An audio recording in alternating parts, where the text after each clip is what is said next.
It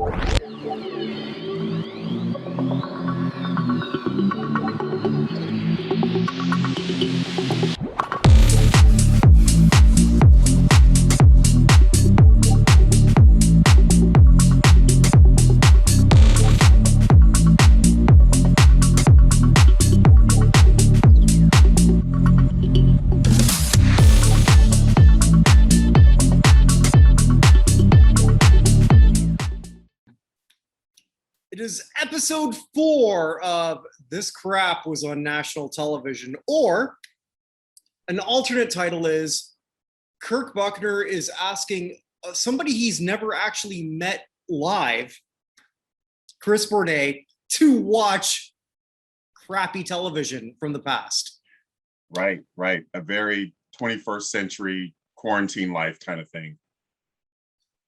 Something to that effect. And I've given you, we finally moved out of the 70s and gone into the 80s, but we've got a bit of a throwback here. We are looking at The Master. Season 1, episode 1. Well, it never made it season 2. The pilot episode of a Lee Van Cleef, because if you're going to do karate, you're going to have an old white guy do it. Yeah.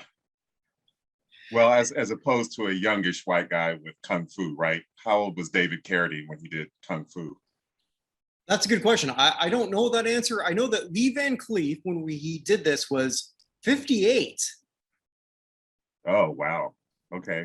And you and I were both in our late 40s. I think we're looking pretty damn good. Yeah. Especially as we're going to go a little bit further.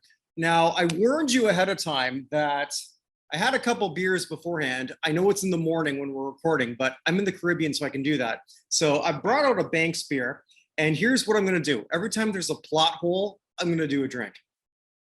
Okay, so this is a shot for a plot hole. Yeah, and there's a hell of a lot of plot holes once we sort of go through. So going back, I guess we should just go right here to early 1984. 80s action TV, from what I remember as a kid, was kind of awesome, except when I look back now as a late 40s-year-old man. Yeah. Yeah, there was, because did this precede the A-Team or did it come after it? After the A-Team. Okay. Same network, NBC. Okay.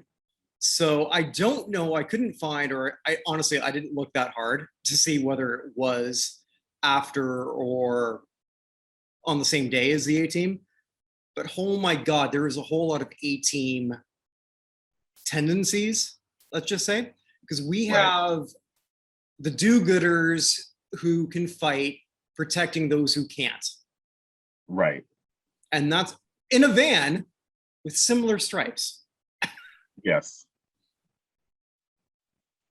So I guess we should just get right to it. So this debuted January 20th, 1984, starring Lee Van Cleef. Now, before this, Lee Van Cleef is actually a favorite of mine, but only for one movie and one movie only.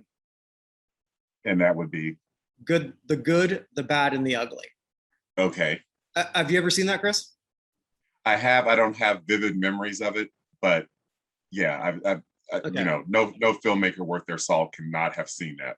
Okay, so for those who haven't, Van Cleef, this would have been in his 40, or God, he would have been in his late 30s at this point, where he played the bad. And Van Cleef has two strengths: a killer voice and the most amazing evil eyes. Right. And he was the bad to Clint Eastwood's good. And probably there was a lot of people like myself and my older brother and my dad in that generation who said, okay, it's Lee Van Cleef. We're going to watch this.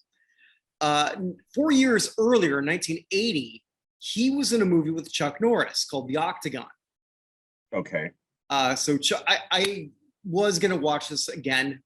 I decided not to, because why? Yeah, why subject yourself to it? Yeah. Right. And from what I read in the reviews, so Lee Van Cleef didn't play anyone in karate, but he was sort of a mentor to Chuck Norris's character. Okay. Perhaps that, and just like, okay, we can do something with this. Let's make him the star of a show, which he's never been. Right.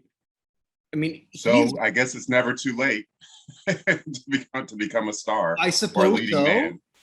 Yeah, it might be never too late, but it might be never ever. Yeah, true. Because Lee Van Cleef, as much as I'm going to say he sucked, it wasn't his fault. This was not what he was meant to do. Lee Van Cleef cannot play the star ever. Especially of a ninja show. Especially if it's a ninja show. Now, yeah. I will admit, as this started, I thought, oh my God, this is a gem. Because I remember watching this when I was 12 or 13. I thought, crap, Chris, we're going to have to like rename this show. Right. This is the first minute. Okay, we've got Bill Conti doing the theme. And for those who aren't aware, Bill Conti did the Rocky theme. Okay. This is like powerful. Dun, dun, dun, dun, dun, dun, dun, dun, dun, dun, dun, dun, dun, and it wasn't the way I would have thought. And I think I was expecting bad appropriation, like ding a ding a ding ding ding ding ding. Yeah, yeah. Like kung fu. Which didn't happen. Yeah, no gongs going off or anything like that. Right. So, I mean, they're trying to be a bit respectable. You got two shadows ninjas going at it. It's like starring Lee Van Cleef and then starring Timothy Van Patten. And do you know who TVP is? Timothy Van Patten is? No, I don't. Okay. So up until yesterday, I assumed he was the son of Dick Van Patten from Eight Is Enough. Okay. Sure. He's not. He's his brother. Okay. Oh my God, really? Half brother. Wow. Of like, yeah, so he must have been at least 20 years younger than Dick Van 29. Patten. Okay, wow. So I remembered him not necessarily as a kid, because Timothy Van Patten's biggest show happened in the late 70s, but I saw it in reruns. He was in The White Shadow, one of my favorite rerun shows ever, as Salami, like one of the basketball players. Did you ever see White Shadow? I've never heard of it. Okay, so White Shadow is basically this I don't even remember the name of the actor, but this guy who used to be a Chicago Bull goes to the Los Angeles inner city and turns a bunch of inner city kids around. And Timothy Van Patten it's one of those. Is one of those right. And Wildcats kind of. Exactly. Dangerous Minds. Yeah, but on TV, this is actually pretty good. I'll send you some stuff because if I can find it, it's actually a really, really good show, you know, for what it is. And he's one of the few white kids on that team. So it's really not bad. So he goes from that to this. He looks pretty much the same. And this guy, as much as you think, okay, well, this guy's never going to mount anything, he did. He directed episodes of Sopranos, The Wire, Game of Thrones, not the one from the last season where everything went to shit. You know, so like Timothy Van Patten did exceptionally well for himself. As a director, not as a director. As an actor, I don't think he did anything after this, but as a director, like if you're associated with Wire, Game of Thrones, Sopranos, I'm gonna take off my Winnipeg Blue Bombers hat, Canadian football. Hats off to you. Like, that's awesome. So this guy has done exceptionally well. But we'd never know it from this show. Right. Yeah, maybe this is what caused him to get out of acting and thought, okay, I need to take a different direction. Honestly, Chris, I wondered the same thing. I thought like, okay, here's a decent idea and it went to shit. What can I do to sort of like further my career and make shit better? Yeah. To me, Timothy Van Patten is the MVP only because of what he did afterwards. Okay. Not Demi Moore. No, not Demi. No, absolutely not. Demi Moore became a superstar, but Demi Moore looks like Demi Moore. Yeah. and had some talent. Timothy Van Patten recognized that I'm at this level. Let me learn what goes on behind and get at this level. Yeah, pretty smart. So to like, I still remember the first time I think I saw a Sopranos episode, because I was a fan of the White Shadow, and I remembered the show, although I don't remember any of this stuff. And it's like directed by Timothy Van Patten. It's like Salami, because that was his character in White Shadow. Like, holy shit, what the hell? It can't be the same guy. Look up the internet. It's the same guy. Like, holy shit. White Shadow almost sounds like Welcome Back, Kotter with sports. Yeah, but it was a drama, and it's like 10 times better. Okay. Yeah, like way better to me. I mean, I'll send you some. I'll try to find some episodes. I'll send you one, then please tell me, and then we can open up episode 5 if you dare to come back for episode 5 for that. Okay. If you think I'm right for that. But so then we see so with the opening, like a montage, a bit of karate, and they're smiling. It's a token thing where Van Patten looks up at the master, which is Van Cleef, like, you know, like that happy pair. But I'll admit, my testosterone was going. It's like for that first minute, I thought I didn't send Chris a dud.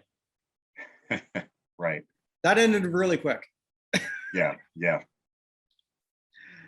Oh my God. Oh, I should also mention, it also said starring Sho Kosugi as Okasa. Did you ever watch like Kung Fu flicks as a kid, or like even now? No, but you know, as I've mentioned, I've seen the TV series Kung Fu, because for some reason it was always on, like reruns were always on when I was a kid. And it didn't really interest me that much, but it was like I just sit through them for some reason. Okay, so I think we should bring that up. Kung Fu. Yeah. I was talking to my wife this morning as I drove her to work. So when she was a kid back in Indonesia, her and her dad watched that in reruns, and I remember that vaguely in reruns. But then I saw the Bruce Lee movie, or the Bruce Lee Dragon movie starring. Yes, I've never seen that. I can't remember who played him. I want to say Jason Lee, but either way, it doesn't matter. One scene in that is where Bruce Lee, and I don't know how accurate this is, but let's just assume it's completely accurate. Bruce Lee, this is after he played Kato in The Green Hornet. Right. Okay, learns that there's going to be a Kung Fu TV show. It's like, okay, who the hell is going to be cast other than me? And then you see him sort of like watch TV, and it's David Carradine. Right. And I heard that Bruce Lee, his estate actually said that Bruce Lee came up with the concept for Kung Fu, and that it was taken, not only was the casting of the lead taken from him, but the concept for the show. But there was some dispute over that, because I think the man I don't remember his name, who was credited with creating Kung Fu, threatened to sue the family, sue Bruce Lee's estate. Okay. And so I don't think that's ever been like settled, like definitively, who came up with the concept. Interesting. Going by the biopic, it doesn't allude to that, but I mean, like, it's a biopic, doesn't mean it's even remotely close. But putting it in that perspective, in the early 70s, and even in the early 80s, if you're going to do something, there was a lot of us, yourself as an African American, myself as a Caucasian Canadian. Never heard of that, Caucasian Canadian. No, what's wrong with that? Okay. Yeah. Black guy, white guy. Yeah. I don't ever remember seeing an Asian star in an American platform at that point. Right. So as the lead, no. Right. And even when they were tackling an Asian theme like this, and I don't want to like just say, okay, here are the producers saying, okay, this is racist. For 1984, it wasn't, even though it is. Right. Well, the issue is that this whitewashing continues. You know, there was the controversy over Scarlett Johansson being cast in that, what was it, Ghost in the Shell? Yeah, right. So unfortunately, this is not an issue that's relegated to the 20th century. It continues. Yeah. But Yeah. like back then, they didn't even give the Asians a role at all, except Right, it was sort right. of the evil person. Yeah, So, exactly. I mean, as much as it was awful what they did with Scarlett Johansson, and then I don't know if it was around the same time. I never saw this movie, Emma Stone in Aloha. I heard about that. I didn't see it either. Yeah. Yeah. And it's just things that are completely different in just a few years. But Yeah. nevertheless, in 1984, a lot of people, Canadians, Americans, were Mhm. interested in martial arts, though Right. not necessarily with an Asian star, because the biggest star, Bruce Lee, who they discovered, died 12 years before, and they wouldn't give Jackie Chan a chance, even though they tried. Right. Right. Right. Yeah, because Jackie Chan, as many movies as he did not become a star in North America until Rumble in the Bronx, which I believe was the early 90s. And he was Yes. probably in his early 40s at that point. Right. Right. I could be wrong, but I know they tried with Jackie Chan, which is amazing when you look back how the North American public just said, Yeah. Yeah. It was definitely pre-wokeness, so to speak. yeah, exactly. So that's sort of where we are. And I guess why we have a white guy teaching a white guy about ninja stuff. Yeah. Because in 1984, it's 1984. All right. So But it's interesting, not to interrupt you, but 1984, wasn't that also the year the Karate Kid came out? So it's interesting that this TV show, which came out, the very beginning of the year, but then I would assume Karate Kid was a summer movie. Right.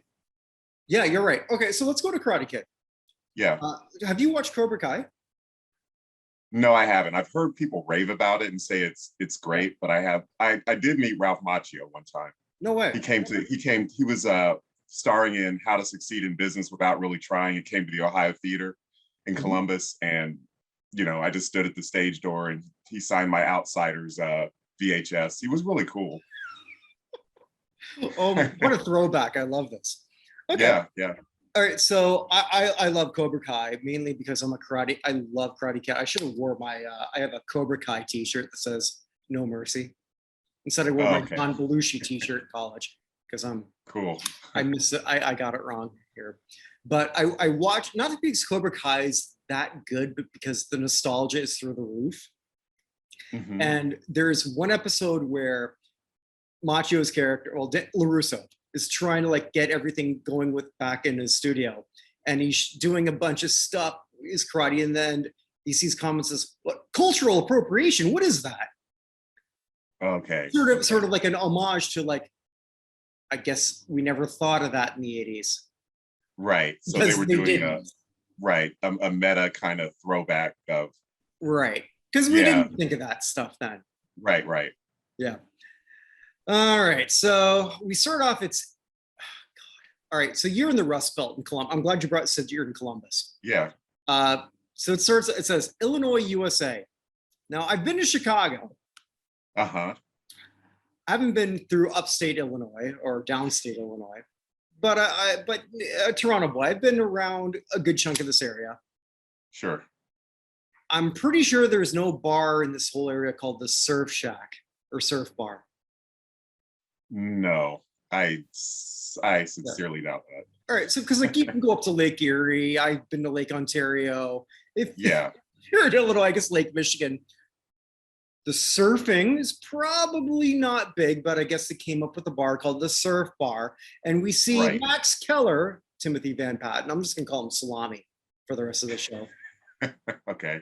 Thrown out of a window. And he tells us, hey, that's me. I'm Max Keller.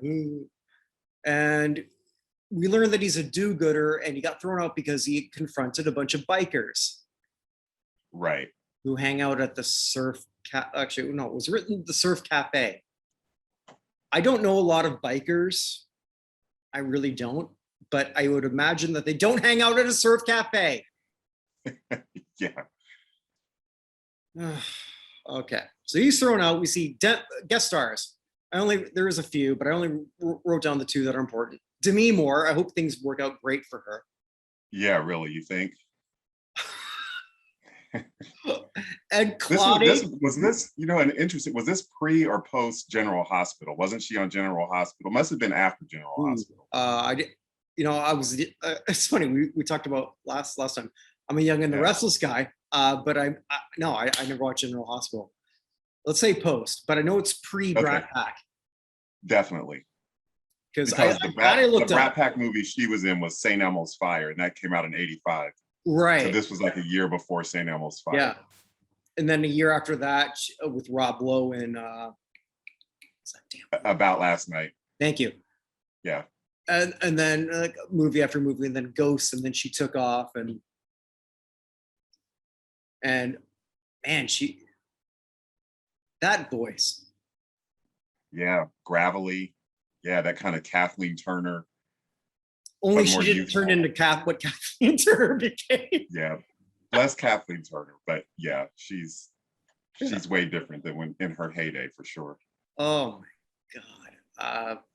Sorry, this sounds really inappropriate here as I'm sort of like remembering Demi Moore at that point, but that voice is okay. I'll say it. It's one of the hottest voices I've ever heard in my life.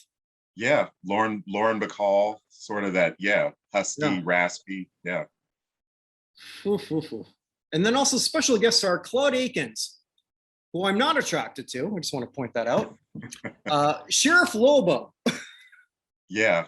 Which was this thing. So at that time, he was arguably one of the bigger. He was a bigger star than the other two. Really? Yeah, I mean, like he was always working. He was in a sequel of Magnificent Seven. Okay. So I mean, like he's a worker.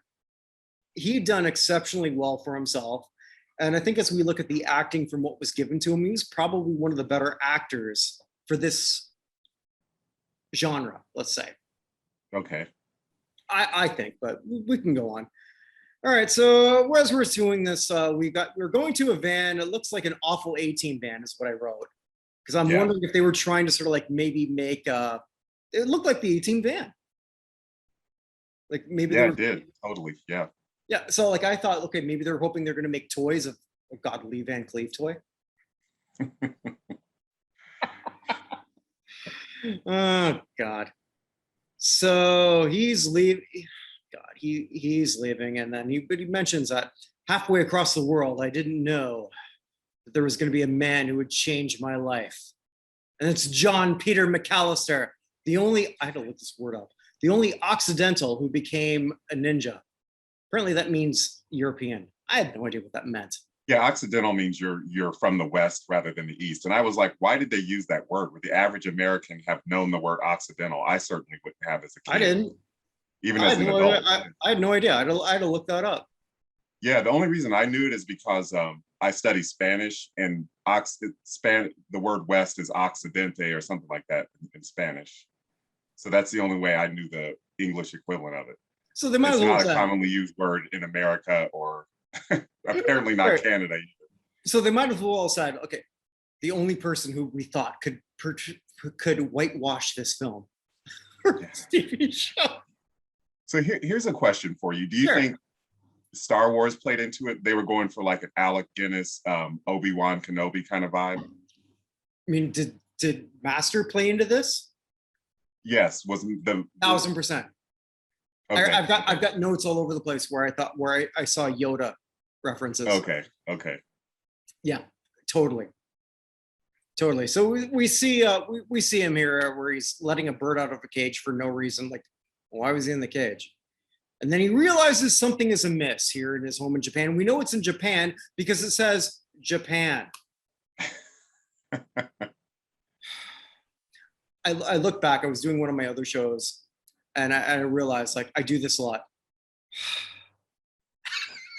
That frustrated sigh. Right. So I'm going to do that a lot more. So it's okay. So he's in Japan, realizes there's something amiss, and three ninjas attack him poorly.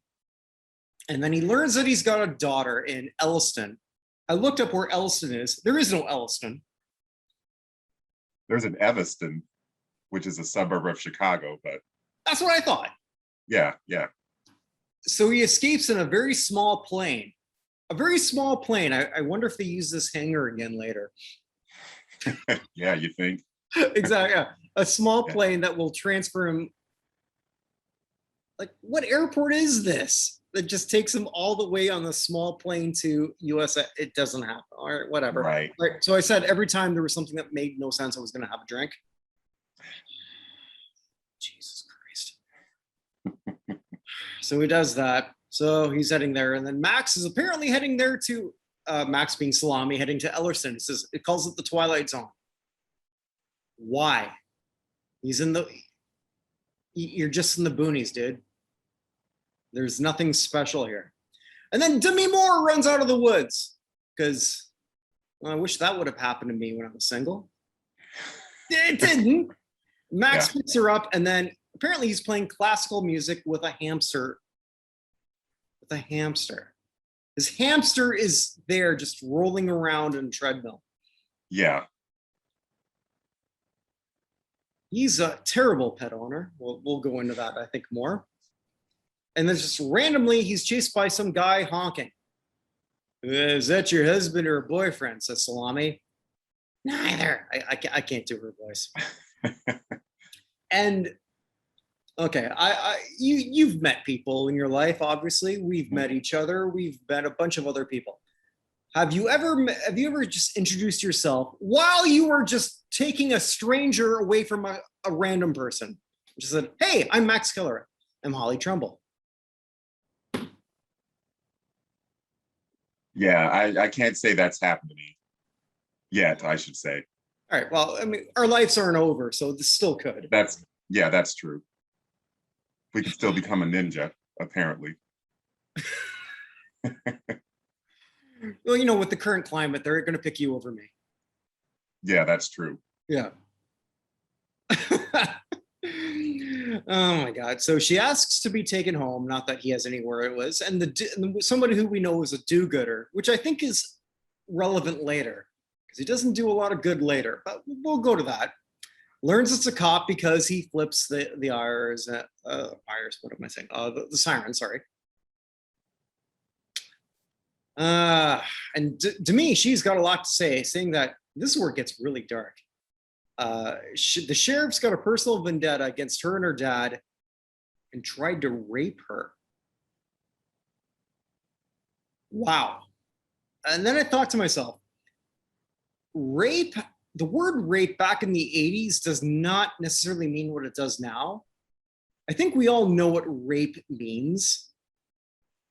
In the early 80s, did we give a shit?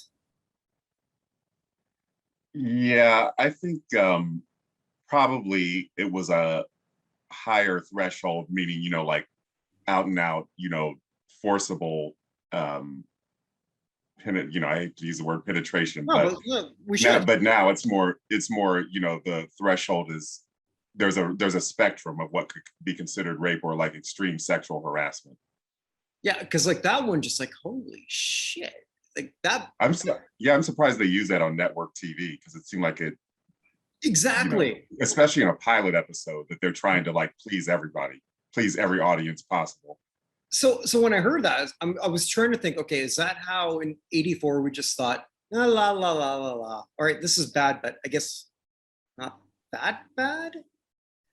I couldn't rationalize my brain around that. And around why they chose rape as the sheriff's bad deed or attempted rape, I guess, or even just using the word. And I try to think, okay, so like in the 80s, is that how we thought? Well, I mean, I was a kid, so I can't use that myself as an example, but like that's a very potent word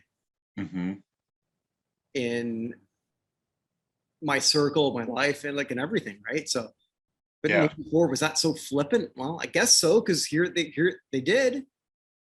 Yeah. So that sort of stuck with me a little bit. All right, so she offers, yeah, talks about that, and well, here we see the cop, and he's shooting, not very well. He's pretty bad at it, and then he flips over after he sort of like puts on his sirens and says like, "Hey, pull over." I don't think Max did a whole lot to make the car to make the sheriff flip over. Right. Did you get Dukes of Hazzard vibes? Because they went into a dirt road. They went into a what? I'm sorry. A dirt road. Yeah, I definitely got. And speaking of that, it's interesting that they chose to portray law enforcement as like the bad guy, because now things are so polarized, after all the social justice protests here around the world, really, but especially here in America. But it seemed like that was an era when, and I have to qualify this, as long as you were white, you could portray law enforcement as the bad guy, like Smokey and the Bandit, where Jackie Gleason's character was very bumbling and, if not corrupt. Roscoe P. Coltrane from Dukes of Hazzard, as you mentioned. As long as you were white, you could portray law enforcement as being either inept and bumbling or corrupt. Now, if this had been an Asian character, or heaven forbid, like a Black character, because there is a history of, of course, yeah, African Americans with kung fu, especially The Last Dragon. The movie, I think, came out in '85, so just a year after. Yeah, but starring Vanity, yes, Vanity and Tamak, who yeah. And I met Vanity as well. But she was a born again Christian. But she was a Christian minister by the time I met her. Anyway. But, sorry.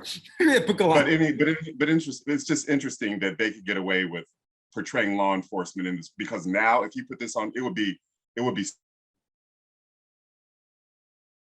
such a potato. You'd have Carlson, what's his name? Tucker. I always get his name transposed. Tucker Carlson, the man with two last names. Yeah, he would be talking about how, this is the left portraying, the guys in our heroes in blue and in a negative light, and then you'd have people on the left who didn't think it was bad enough, So it's just like, as you said, with the whole rape scenario of how flippant it was. Showing law enforcement in a negative light was like, nobody really read deeply into it in '84. But in the same thing though, I mean, we also didn't look at other portrayals of law enforcement in the '80s that were positive. Like, well, there must be something bad to them. Like we had our bad guys, we had our good guys as the cops. Yeah. Whereas after the George Floyd thing, I think it went, just my opinion, way too far the other way, where like A&E, for example, had a show called what was it, Live PD. Okay. And they just canceled it. Like, okay, well, it's just regular cops getting bad guys, and you canceled your most successful show in terms of profit too. I mean, like we're also losing the plot in terms of where we have, are there shitty cops? Absolutely. Are there great cops? Yes. And they went far the other way, I think. Well, I think it was like shit. Well, I think it was like anything that was romanticizing law enforcement was not going to fly. So I think last year, the pendulum has to swing in order for issues to be addressed, because no one's just going to randomly say, okay, let's look at, the structural racism in law enforcement. No one's just going to randomly say that. So the pendulum swinging is something that's, necessary for change to happen. And there's still now debates, because there's people on both sides who say, oh, the phrase defund the police is bad for Democrats because they're perceived as soft on crime. So the debate really continues about that. Yeah, and I'll be fair. It's easy for me to say as a white guy when I was growing up in Canada. When I saw a cop behind me, I was always looking at my speed thinking like, shit, I don't want to get a ticket. As opposed to my Black friends in Canada who said like, I don't want to go to jail. Or I don't want to lose my life. Yeah. Right. So, and it's a totally different thing. Now I'm here in Barbados where I see a cop behind me. It's like, I wonder how drunk he is. Oh, wow. Okay, it's like that in Barbados, huh? Well, it's a Caribbean thing. They Okay. more often than not that I've been to many a rum shop, let's just say, and had a fiesta with a cop. It's a different lifestyle down here, but yeah, the 80s were totally different when it comes to that, which I think we should say. So yeah, it was easy to portray the cops here as complete assholes and colossally corrupt, and yet in the next TV episode, whatever is on that network, where they're the most sanctimonious, let's just say. Yeah. Yeah, there's not a lot of black and white. Pardon the pun. Yeah. Yeah. Well, I think later on shows like NYPD Blue tried to show complexity and how Or Law and Order now, psychologically. right now. Yeah. Yeah. So I mean, like there's a lot to it, and myself was sort of like I'll say it, a privileged white guy. I don't see I can't see things the way that you do. I Yeah. try to, but I will never understand it completely.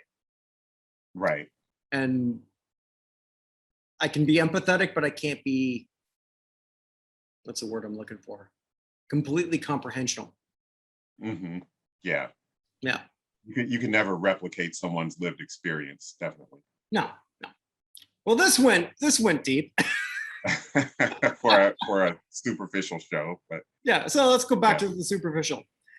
All right. So so the cop flips over and Demi says, "Way to go, Max!"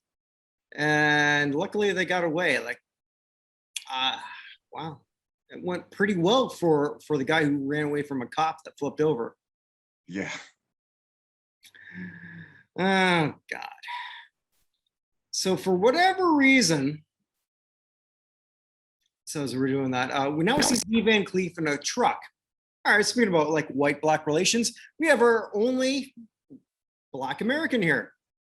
He's a truck driver who thinks that Lee Van Cleef's an idiot, more or less, because he kind of is. Just he's speaking Asian parables. The truck driver is looking at him like, "Get the fuck out of my truck." I wish I never picked you up. And we learn that he's got so much annoying things to say. As we go, then now we go to what is it? We have a thumbnail of an airport, and Demi flirts with Max as she's taking him to the airport. But this isn't an airport. It's a hangar. Yeah. I've been to airports. You've been to airports. This is not an airport. Exactly. She says this is an airport, but okay, fine. All right. Drink for something that makes no sense. And then she flirts with him and he plays hard to get. He gets a little bit excited and then he goes to kiss her and it's just like, oh, hey, I just been raped. What the?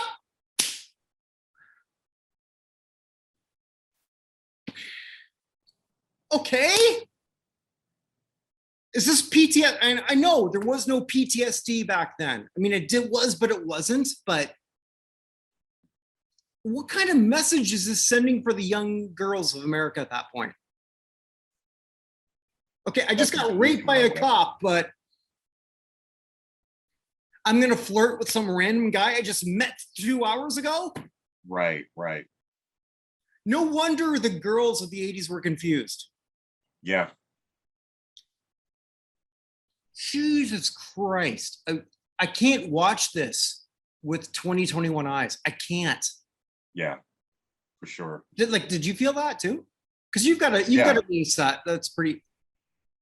Yeah, I have a niece who's 21. Yeah, and definitely she would, if she saw this, she would totally call it out, because young women today are so much more savvy and would never just, take this representation as, accurate. So yeah, it's crazy. And I'm sure Demi Moore is an unestablished actress at that time. She didn't have any input to say, hey, this, a woman wouldn't do this, or especially a rape victim. Yeah. Okay, but even an elite female actress of 84, a TV actress, wouldn't have. True. This is where we've evolved, which is great, but Yeah. Oh my God. And it gets even worse where they're sort of flirting where it's okay. He asks, and to be fair, the salami character, Timothy Van Patten, is not a creep at all. Right. He's a murderer later, which we'll talk about, but you know, he's not a creep. There's like where's a motel? She tells him it's a Cloverleaf. Maybe I'll get lucky, which he didn't, but she gives him a thought that, okay, maybe I'll show up later. What the hell is this? And this isn't even remotely the worst part of that, of what we're going to have here. All right, so then again, Max goes to a bar. Max, don't go to bars. Things don't end well for you at a bar. Then he went to a bar and he tells the hamster, well, try not to get thrown out. He's got a hamster. So he's the worst pet owner ever. Well, this must be one hell of a special bar because Lee Van Cleef shows up at a bar looking for his daughter. Like, out of all the things, okay, it's in Everston. Well, let's just go to this bar because what? My daughter's a floozy drunk? Like, what the hell is this? Yeah. And then the cop shows up too. So I wrote down a doofus, a ninja, and a sheriff walk into a bar. What town is this? You're the Rust Belt, Chris. Tell me. Well, in a small town, no matter where you are, I suppose there'd be like one major watering hole. I couldn't get a feel for like how big the town was supposed to be. But if it's a small town, it's conceivable that there'd be one little spot where everybody goes to. It most likely would not be a surfing themed place in the Midwest, but the surf bar. Yeah. All right. So Van Cleef goes up to the bartender, says like, what do you have it? I wanted a Singapore sling, but that's a different time. I'm looking for this girl.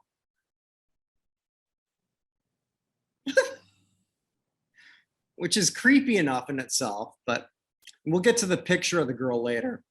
It gets absolutely nowhere as expected, and then a fight starts out of nowhere. I don't even know how it starts. And the sheriff somehow winds up with a box of the master's stuff, or Lee Van Cleef stuff, full of ninja stars and swords.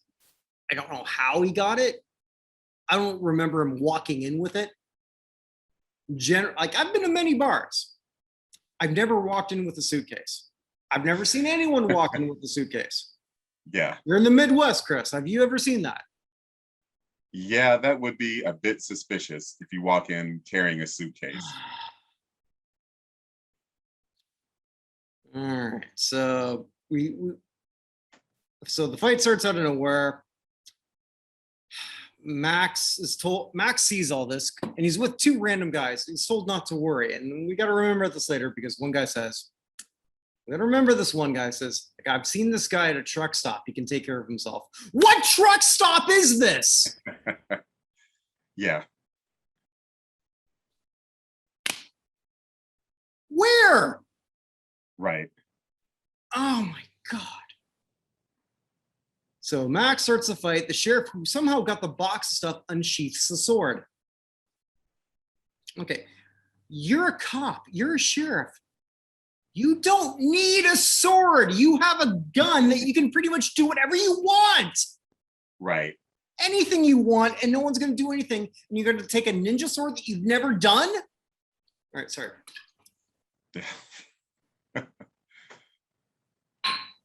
I had to crack open another one because this makes absolutely no sense. This was the dumbest thing I ever saw. What area is this? It would have been different maybe if they said Kentucky, Kansas, Nebraska. They said Illinois. Mm-hmm. What part of Illinois are we? Well, there's some parts of Midwestern states that are like Appalachia or are Appalachia. All right. When we meet up in Columbus, Take me there. Uh-huh. Yeah, I can go 20 minutes from my house and be in Appalachia. I live in the heart of the city in Columbus, and Columbus, even though it's densely populated, it's not sprawling, like Los Angeles or New York. You can be in the country in, half an hour or less. Ugh.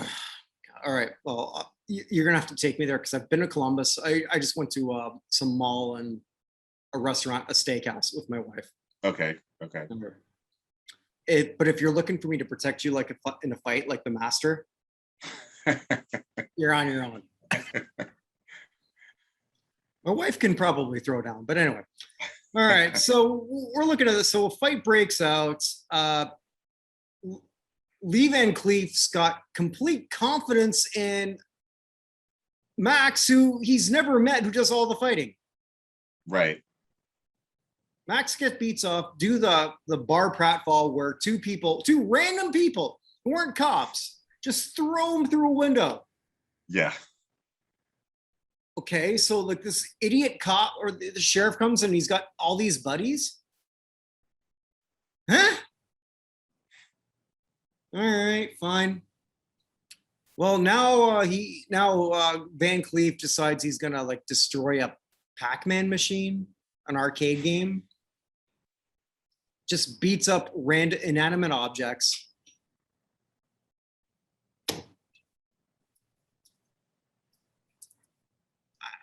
I didn't see another person hit him. Did you? No, I didn't either. Yeah. So he runs out of the bar, and there's Max, who just got thrown out through a window. Who's okay? Says like, "Yeah, help me out." And they go through in the van, and then Van Cleef says that he was hurt because of this is where I couldn't figure this out. One of the many things I couldn't figure out.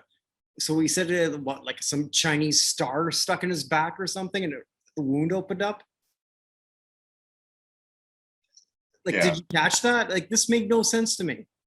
Yeah, exactly. So, like, what? He reopened up what? It's one thing. Like, did you crack open a scab? That I get. Like, what? You just sort of like moved a star that's stuck in your body? You'd be dead. Yeah. All right. Sorry. I was waiting for that. I had a cat that had a foreign object in his body, and we had to get it fixed. But I'm not comparing Lee Van Cleef to a cat. Yes, I am. But well, I guess there's people who walk around with surgical instruments, that surgeons leave in there. Sure, but not a star, not a blunt instrument, but it's like it just moved a little bit and worked on my L4. Ah! Damn it. All right. So then we learned that, well, this ninja, Van Cleef's got a lot to say. Apparently we learned that Max is a former, I guess, a Vietnam vet. I couldn't tell. It just said I thought it was World War II, but it's Vietnam. No, Max. Oh, Max. Okay, yeah. Yeah, because he says, like, I was in Saigon. I remember a ninja. Huh. Okay. I've met a few Vietnam vets. They've never told me about a ninja. Yeah, exactly. And you probably met a few more, but all right, well, let's run with this. And then they go to the airfield because, like, thank God Demi Moore's told that, like that's where she's got to be, and that's where her dad is. And as we learn,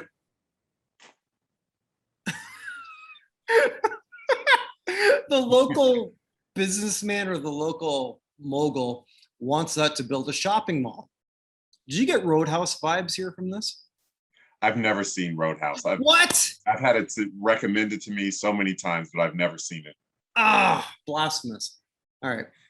Well, it's basically some random asshole who runs a town. Okay. All right. So, and wants to sort of like put a shopping mall where this airport is, but it's not an airport. What is it? An airfield with just a few random planes? If it was a real airport, then there wouldn't be Sheriff fucking Lobo running this. Right. Sell it. Sell Right. it to this guy for a shopping mall. It's probably better for the town. Yeah. But all right, fine. What do I know? God damn it. All right, so he brings Master there. He doesn't call him Master yet. Master falls asleep in the hangar. Oh my god. The sheriff shows up, and Sheriff Lobo, Claude Akins, goes like, "This is a serious offense. You know, if you try to like come here." What kind of sheriff is this? I mean, I know we talk about corrupt sheriffs. Chauvin isn't even this bad. Maybe not, but wait a minute. Chauvin killed a guy. This cop never killed anybody. But okay, but still. Yeah, they didn't show him murdering anyone. It was kind of okay. It was kind of implied that he was a puppet. Right. Oh my god. So as this shit goes, we see a lawyer. And the lawyer sort of like says, like, you're making everything bad. And it's for a Mr. Christensen. So it's Mr. Christensen who wants the whole thing. Oh my god. A fire breaks out. And it's pretty much by the sheriff. Max returns, and what do we have here? Like, this is where the acting of Lee Van Cleef. Lee Van Cleef can't act. Lee Van Cleef is a great guy just to sort of like stand there, use his eyes, which are amazing. His voice is amazing. I wish I had his voice. If I had his voice, I would be a hell of a lot more successful than I am. If I had his eyes, I'd be a lot more successful than I am. But that's all he had. And they couldn't figure out what else to do with him on this show. And it's like, I'm sick. It's like, and something happens. Like, he just bolts up as a fire breaks out in the hangar. Okay.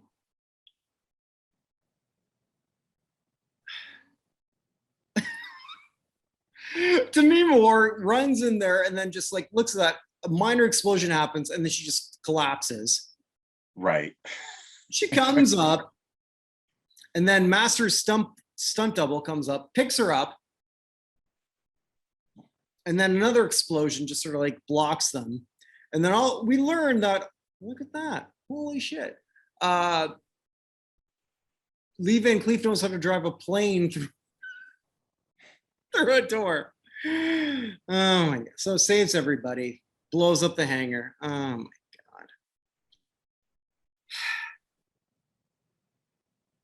I've never seen a plot move so fast.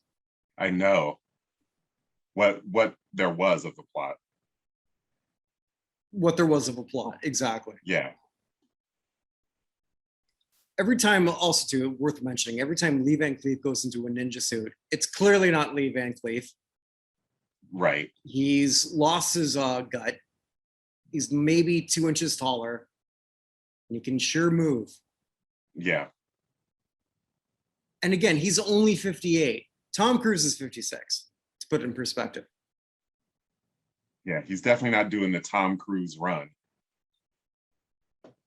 And you and I, we've said this from episode 1. We're only in episode 4. We're aging so well, you and I. Compared to Lee Van Cleef, for sure. Yeah, and I can just imagine what the generation coming up is going to look at with us. Right. Feels like, I've heard that Generation Z is already making fun of millennials. Like millennials, because they're in their, the older ones are in their 40s now, are considered, the old folks by Generation Z. Mm-hmm. So Generation X, we must be ready to be put out to pasture. Oh, I'm already there. Oh my god! All right. So after we learn everything, so Max tells Master everything because like Lee Van Cleef had no idea why all this sort of happened because he was just in a stupor apparently. The lawyer who was watching the whole thing takes off. This is the worst lawyer ever. It's like, all right, I'm going to be complicit. Yeah. watching a crime. Okay. Max has got super hearing. Because he just seems to hear everything. So it's the master. Okay, I'm gonna go and do this. I'm gonna take care of this. And he goes to a building where Mr. Christensen, we finally meet him, is having a party. And he's showing off the shopping mall that he wants. And again, it's probably good for the town. I'm just gonna say that's probably better for the town than an airport that does nothing. Exactly. All right, fine. Okay. So he just shows up there. It just happens to be at the top of a building. We know it's the top of a building because we see a shot of the building. Mm-hmm. He goes up there and while he's explaining that, it's like, what did he say? This is the way it's going to go down. When Laura says, well, that's not how it's going to go down. How did you hear this? How? Yeah. How did you even get this far up? Right. It's not possible. Okay, fine. And then he finally gets thrown out after he just sort of like causes a scene with a bunch of people in tux. Sorry. Nothing makes sense here. Nothing. Nothing. And then he gets thrown out. I guess that's his shtick. Max is thrown out. Yeah. And Mr. I said Mr. Cunningham. That's not right. Mr. C. Let's just call him Mr. C. Yeah. Mr. Cunningham's Tom Bosley. Says, well, he's gonna wind up in jail. Well, Master shows up. Well, you're no help because he got thrown out in the front of the building. Like, guess that didn't work out. You were right there. Yeah. Why didn't you help him out? He says he'll teach him lessons like Rocky. Oh, we got a little modern pop culture thing. Mm-hmm. How do you know what Rocky is? I saw him on the plane. Well, the plane you left was also a little plane. Like, what plane? Okay, sorry. Well, Lee Van Cleef goes on his magic ninja suit and he moves around. Now he decides that he's going to teach Salami what to do. And they found something in the backwoods of California, Illinois. And oh shit! Did you see the one scene where they're driving and then the background it's a giant hill? I didn't catch that. Okay. But yeah, Illinois is not hilly or mountainous. Yeah, so like there's a big, I guess it would be, I think to be classified as a mountain, it's gonna be at least 1,000 feet. This would have been 1,000 feet. And so like they're driving away and it's like, okay, I haven't been to Southern Illinois, but I'm pretty sure this isn't right. It's flat. Yeah, it's flat. Like, why didn't they just say California? Why? Exactly. California is one of the second or third biggest state. I want to say it's the biggest state. Well, Alaska, then Texas. Oh, I thought you were talking about in terms of population. Well, yeah, no, I'm just talking geography. Yeah, I don't know, but it's definitely, yeah, one of the largest states. Okay. So you can do a show where you're searching for your daughter all across that damn state, and that's fine. Yeah. You don't have to say, I'm now in Illinois. And you left a surf shack? Right. That would have been fine. Nobody would have cared. I cared. What do I know? Oh my God. Yeah, who needs continuity? Not this show. All right. So then we see him trying to teach Salami how to do stuff. And some bad kung fu. Because you can only do so much good kung fu when you've got somebody who's fat. It's like, okay, no, get into another suit. Yeah. And shit like that. And then he's being stalked by a ninja, as we learned. We'll get back to that because it's kind of important. Like if you're being stalked by somebody who does nothing. But again, what do I know? All right. Max says, I can't do this. Master won't let him give up. And that, but then then as he says, okay, like, oh, okay, I'll keep going. Van Cleef says, I feel his presence.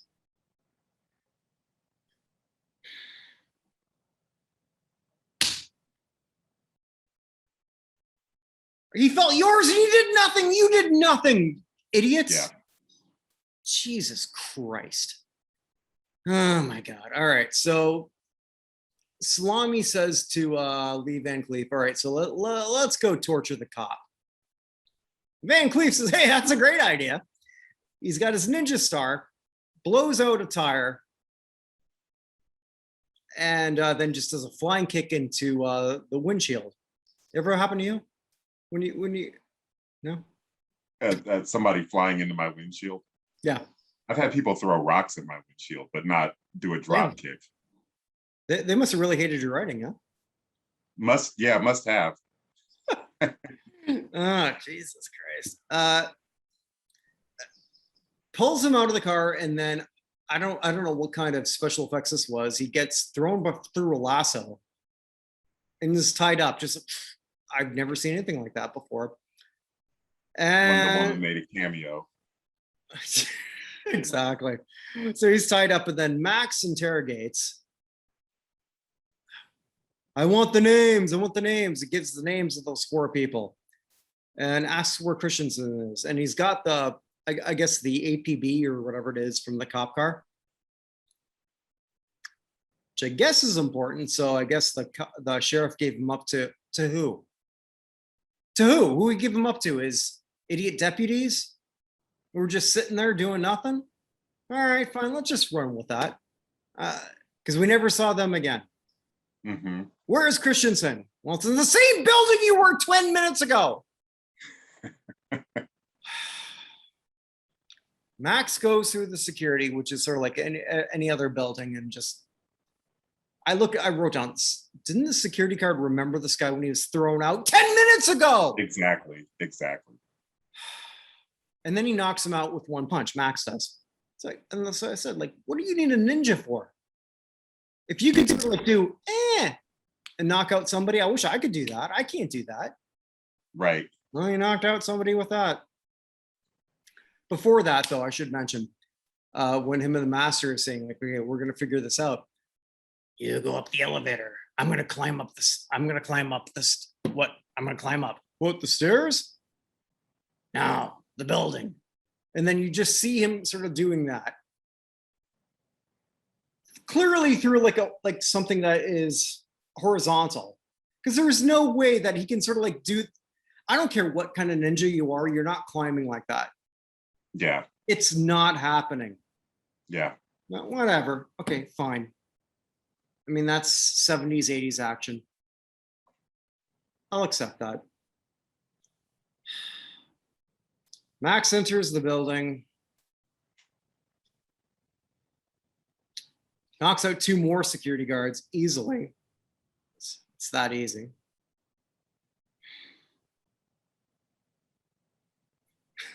And then I wrote down, how the hell is Lee Van Cleef climbing this one? I don't think he could even walk up a stair winded. Because he can't. Lee Van Cleef, like, is the coolest looking guy I've ever seen facially, except when he pan out, it's like, no. Yeah. I honestly think that. I think he's I really think he's so cool looking from here. And that, yeah. Oh my God. All right. So what do we get here? Now we see Okasa, who we haven't seen before, which is the guy who's sort of chasing him. And it turns out he's the guy who told Max, like, don't worry about him. He can take care of himself. And he was a security guard. All right. So let's run with this for a second. So you're here to kill Lee Van Cleef. And you've had 2 chances and you did nothing. Lee Van Cleef didn't even feel your presence. Like, what the hell is this? Exactly. You are the worst ninja ever. How is this happening? Yeah.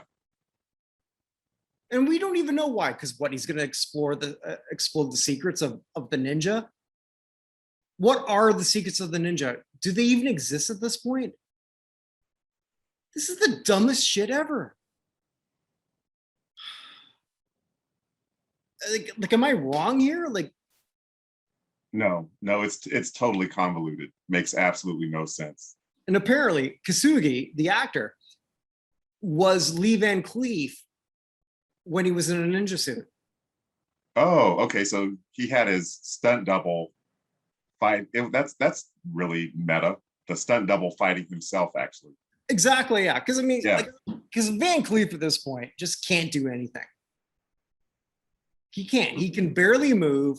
He's hunched over. I mean, like you probably saw, he's got like a bit of a hunch in his back. Yeah. He might look tough, and he might be tough, but he can't do anything physically. Right. Like, did you see The Irishman? No, I didn't. Nope. Okay. All right. So it's so with De Niro, they sort of like de-age him for a bit, and it works out reasonably well, except when he's in a couple fight scenes. Robert De Niro, and I love De Niro, but he can't move anymore. So he's beating the crap out of somebody he knocked over and trying to kick. He can't do it. So maybe they should have done like that. That's kind of what I felt here. He just cannot move. All right. So anyway, we've got him shooting arrows, and then Lee Van Cleef, he just catches it like out of nothing. Right. Which I guess is the only what do you call it? The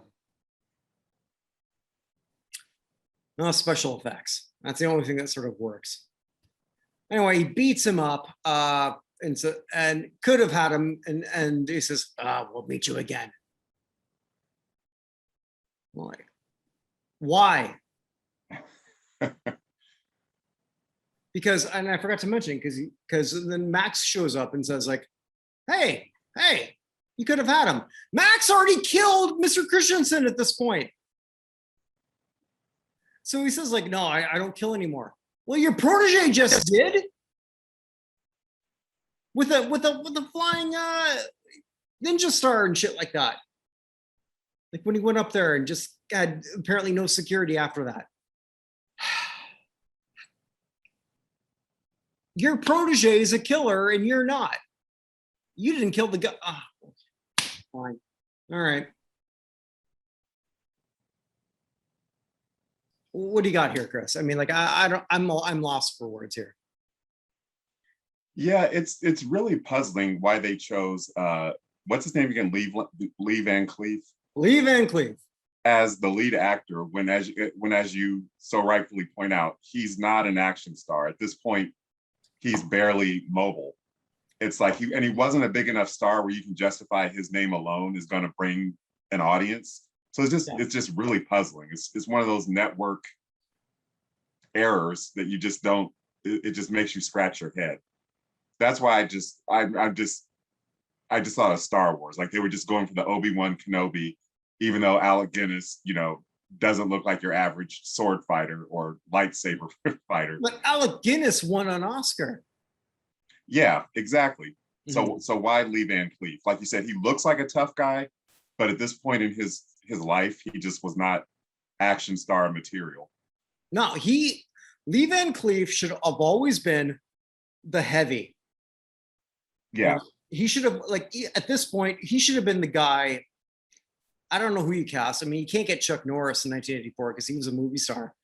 Right. And they weren't going to cast an Asian guy, which is sad, but yeah, they could have cast anybody else, and Lee Van Cleef could have been that. It's like, all right, just give him like 5 minutes. Like, all right, I'm going to get this guy.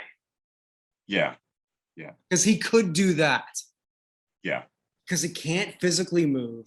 He can't even remotely do anything. He can't do dialogue.